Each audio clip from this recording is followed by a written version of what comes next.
I'm going to go over why, although seemingly at first impossible, I guess I'll call this part 6 because I don't know where I'm at now. We had a lot of tree removal and stuff going on here.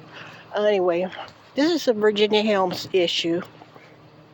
This was a child during the summer of 1974, August and September, where I believe 5 little girls went missing and are presumed dead. Most of them, some of the bodies were found.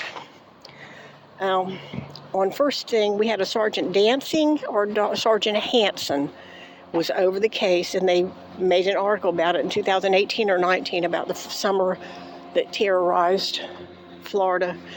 And at first glance, he says, well, it couldn't have been Bundy because he was up in the Northwest killing, in other words, Utah. Well, actually, the Northwest, up until mostly to 74. You know, he only owned that Volkswagen a few years. I mean, like less than 2 years or something. But anyway, my investigation of it, I went downtown. Apparently, you have to have a Freedom of Information thing. I just wanted to look at the police report, you know. I'd read the article in 2019. It was, you know, News for Jacks, I believe, or Action News Jacks, one of the two. I can find it still, thank you.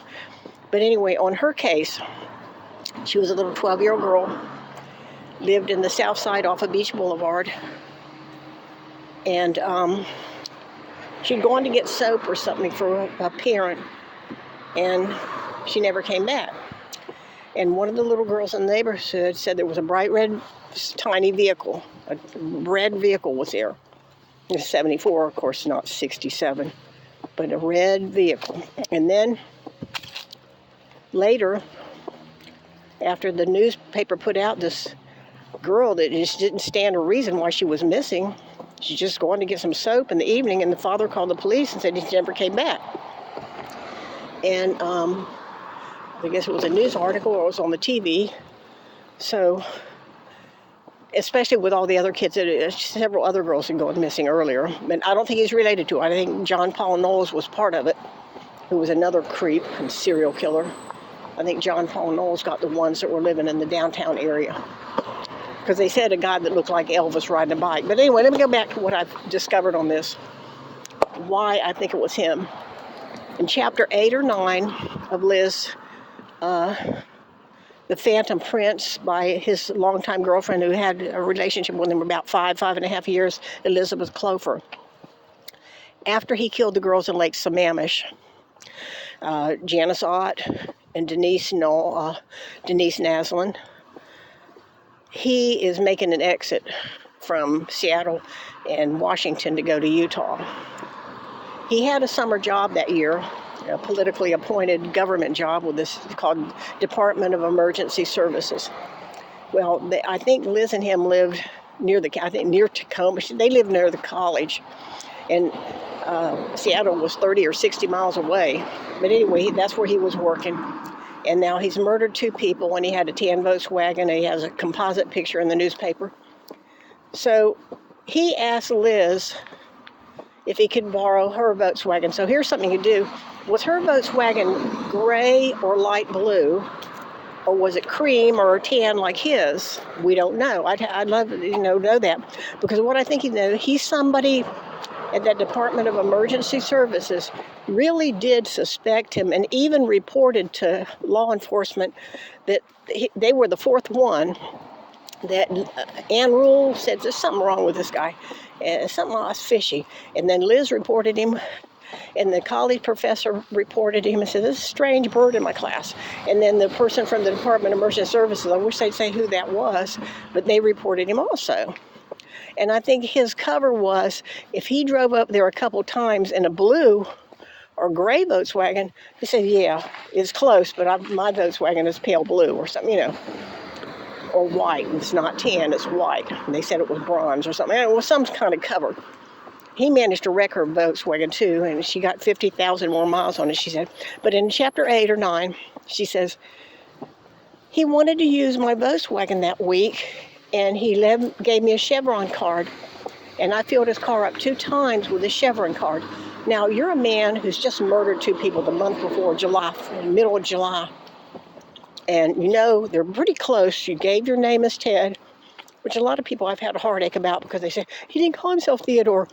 Maybe he did early when he was still teenage-like, when he was just 20. And my name, I said, what is your name, Theodore? Theodore. But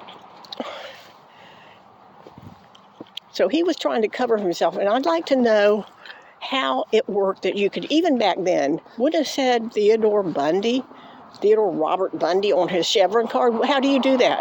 I mean, they slid it through a machine back then. They slid it through a machine.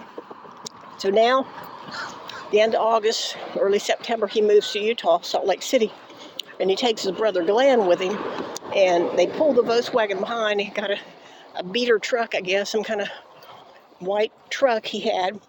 He had bought it. And you say, well, how is he getting all this money? He's got to have first month's rent, last month's rent, deposit, whatever.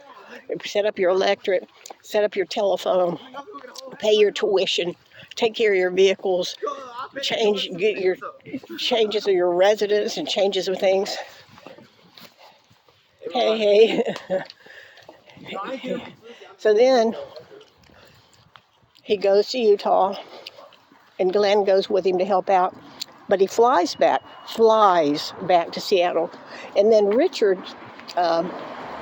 Bundy says he remembers at some point, and since he was swimming, if he really was swimming in Bountiful, then it's still going to be somewhat summery, right? I don't know. An indoor pool, I don't know. But he said my mom and my younger brother were at Bountiful and probably picked up a flyer there. That could be checked. I mean, were they ever at Bountiful at the swim pool? Okay, whatever. So, his brother Richard says he had the strangest look while we were in the airport, like this thing was coming over him. So, this is 1974. The girl goes missing, let's say the 26th or 27th, and it says that Bundy used his gas card on Murray on 26 and 28, or 26 and 29 or something. But if it was Glenn, or that Marjorie Vaughn, who'd already, he made friends with people real fast, or he cut a deal with somebody and gave him 15, he said, where'd he get the money? Well, one, Carol Boone Anderson went through a divorce, and a man who's married a squirrel and knows, oh, hell no, I didn't know she was like this. She's wackadoodle. So I'm going to go ahead and divorce her. It's not my son. We didn't have a home together on the mortgage, but I'm a businessman, and I have the equivalent of like $55,000 I can give her and get the hell out of this thing and be done with it. Now, we're talking time back then. It might have been $10,000 or $12,000, but this is 1974 versus now. But I'm just saying, he could say, okay, we'll have a no contest divorce, but I will give you, we didn't have a home together, and your son is not my son, so I'm not responsible for that. You have to go back to his father and find out why he's not paying whatever, and you've got a fairly good job, and they have a settlement. Now, that should be public record. If there was a settlement, and he paid her a fee, and she's, let's face it, kind of got a long neck and different looking, she may have said, I want to catch this guy. I love him. I think I've fallen in love with him. I don't want him to keep going to Liz, so I'm going to pay something.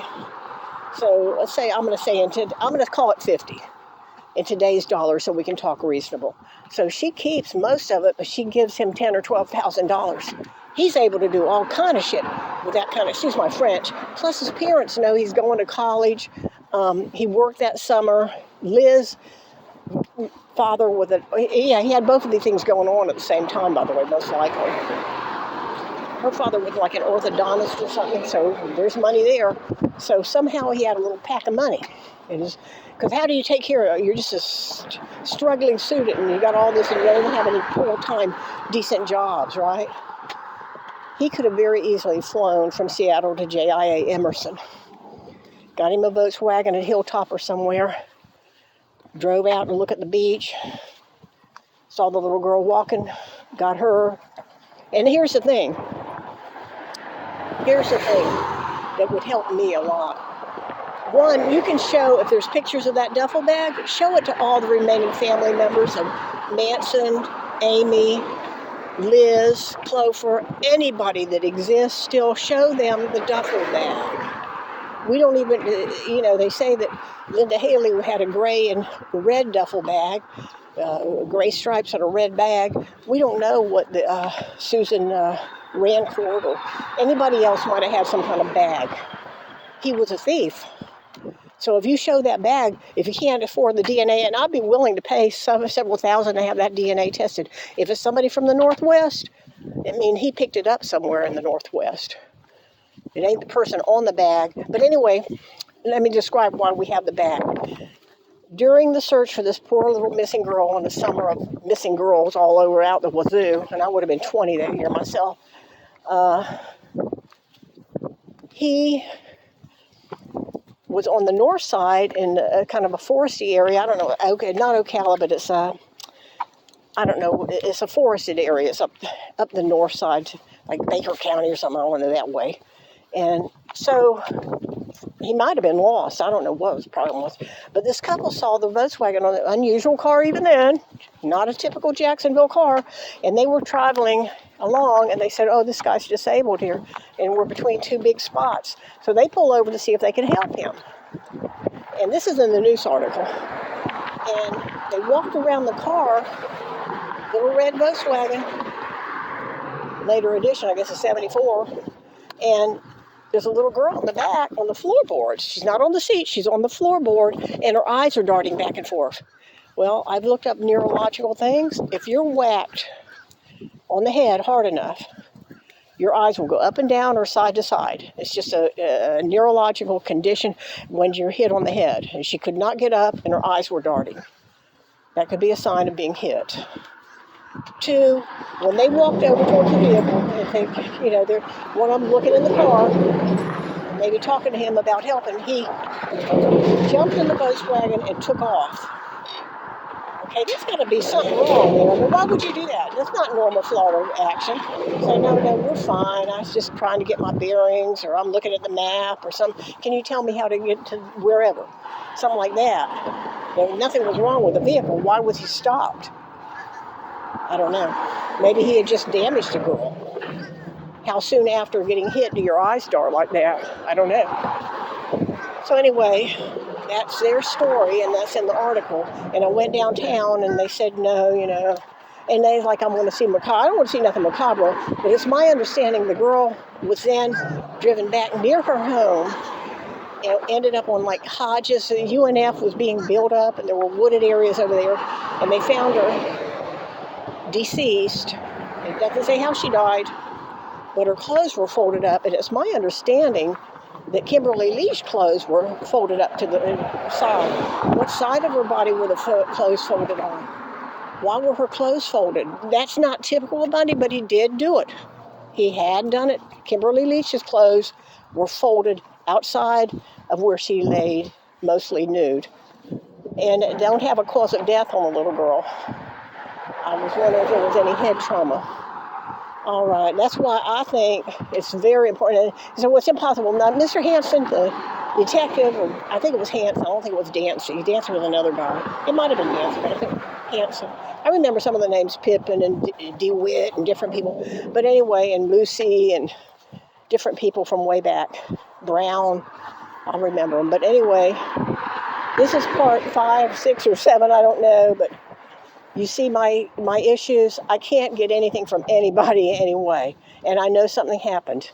And nobody will do anything and maybe resolve a homicide. They say, really, I always wonder if it was 30 or 40. They said he accounted for about 36. Some others say 40 to 50, and then some others say up to 100. And I think it's higher. I think it's a little higher.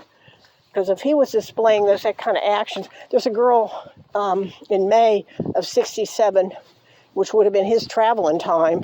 She was shot in the heck. It's in Rob Dillenberg's. He's got an a dictionary of Bundy things, and it's in the back. And she was shot in the heck on the side of the road, and she also was traumatized in the head. It was overkill, but remember, he had the handgun. And somebody said, well, he didn't have handguns. Hell, he had a handgun in his hand at the Boy Scouts. He had a gun in his hand with Carol DeRoche. He wanted to have a gun when he was working as a bodyguard. He nixed that. You're talking Bundy. No, you can nick something all you want. Doesn't mean he doesn't have one somewhere. And then his father was in the Navy in World War II and was from North Carolina, his stepfather. So obviously, definitely, he knew handguns. He was a burglar. And that, I think that burglary went on. He had a newspaper route and he had a lawnmower business. That gave him opportunity to see who was going on vacation, who kept the garage door open when they went to the grocery store. He knew. Some of them may even said, come on in and your money's on the kitchen table for your newspaper stuff. Back then, and it wasn't anything to go in a house back then either, by the way. And this is my macabre part, because back then there were screens and they had 4 aluminum hooks. All you had to do was turn the little hooks, lift the screen out, and push the window up. And on the inside were ropes, and if they were nice wood, and they had like a little brass thing. A lot of times over time the window didn't fit together right, so you just put your hand on the pane by the little window pane and push upward, and there was a good chance that it would just slide open. All right, I thank you. I could go into the Ann Burr stuff. These are little supple things that I've discovered, but I would like to see the duffel bag tested. I'd like for somebody to put some heat on Deborah, Vicki, and Jeannie and find out. Because here's the thing about Debbie. She goes, oh, Dale Carson's already living with his girlfriend, like 16. Well, one thing, Dale Carson was a sheriff's son. His mother was an OBGYN and mostly she was kind of liberal, and she treated the girls that found themselves knocked up, I'll call it, and she would be their gynecologist. And she may have worked from her home over in Wayfair, whatever it is over there, Fishware. They had a home over there, Fishware. And that meant he probably went to Robert E. Lee High School or a parochial or private school, I don't know. Anyway, I'm going to go into that real quick. So one time, we knew who the sheriff's son was for some reason. And then we knew he wasn't in our high school. And I said, well, I wondered if Kathy said, oh, Kathy's already living there. I said, they're 16 or 17. She said, yeah, she's already there. That's his girlfriend. I said, how do you know? She said, the maid said. I said, well, how do you know the maid? Were you in their home? If she was in the home and Jeannie was pregnant, why was Jeannie there? And how does she know this stuff about the sheriff's son? I remember that conversation, and I'm thinking, and it was stuff like that. It was just getting to be too much with Debbie. Guys knocked out and drunk in their tub on her 16th birthday, getting on a motorcycle, not even knowing how to stop the thing, a big old heavy-duty motorcycle too, right around the block, and only know how to slow it down and come up the curb and fall over in the yard. All good times, right? And red beanies and yellow pills, and red pills were out there, and marijuana everywhere. It was too much for me. I want to go back to a slower thing. And she was I'd say about 14 or 15. That was about it. There was another one thing I want to talk about is the Riviera Apartments, but I'll get into that later. These are connections that I've seen. I know in my heart there's something there. And all the documentaries and everything, they don't even know about this. There's something there, folks.